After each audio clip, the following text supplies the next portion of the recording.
The St. Louis Jewish Book Festival is not simply an annual event.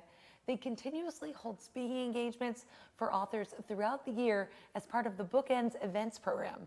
Joining me is Book Fair Director Scott Berzon. Thank you so much for joining us. Thanks for having me. Now, you guys have something pretty exciting coming up with Adam Levin coming up with this swipe. Identity theft is a huge thing right now, and he's going to be the author coming and talking about this book.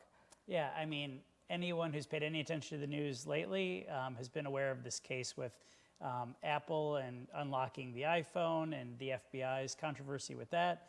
But Adam Levin, in his book, talks very broadly about identity theft. He's a cybersecurity expert. And one of the things that he was recently speaking to me about is the prevalence of identity theft around tax season. So April's coming up. Right, that's coming up, and that's very important. And you hear a lot about people going to file their taxes, but their taxes have already been filed by someone else. So the biggest tip that I learned from the book was that the IRS only sends credible tax information via snail mail, so paper mail.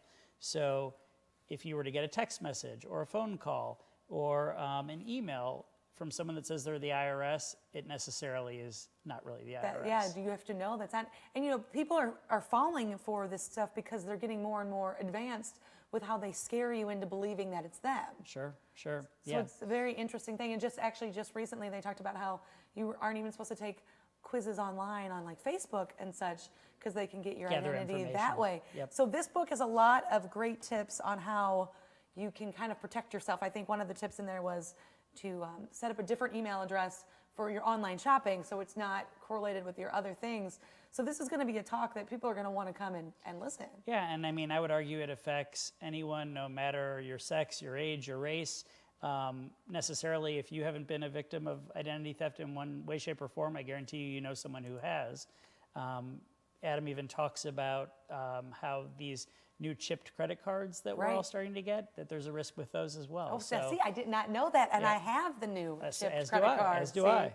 So you have to kind of be on top of things. I think they said if you have a phone, if you're a person, you could be affected by this. It's almost inescapable, and I think what the author tries to do in the book is to kind of help set our expectations. You know, figure out the best ways to minimize those risks, and then should your identity be become at risk, how to kind of manage that and deal with those potential damages. Right. This is something people are definitely going to want to check out. But just to take us back, how did this whole book festival, the Jewish Book Festival, get started?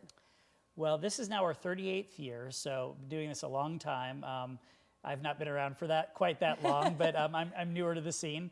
But it has a great history. We have had authors and celebrities of all kinds come to the book festival, and we're now one of the largest in the nation.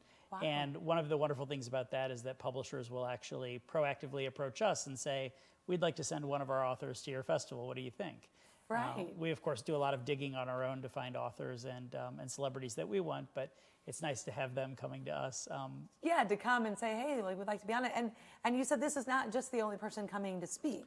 Right, so the core festival happens in November. It's usually the first 2 weeks in November. That's Jewish Book Month. But then we do program author events year-round. We call those bookend events. You mentioned that at the start. Mm-hmm. And so Adam and then 3 others are finishing up actually our 2015 lineup and going through April. So we have, in addition to his program, we have a Jewish educator named Ron Wolfson coming in March. And then in April, we have the novelist and poet Marge Piercy, who's going to be at our Jewish Community Center, as well as, I don't know if you're familiar with the Hungry Girl brand, but Lisa Lillian, who created that brand and writes cookbooks. We're going to have a big food event at the end of April with her. Oh, so there is a lot going on. You stay with us right here at STL Live. We'll have more with the St. Louis Jewish Book Festival after this break.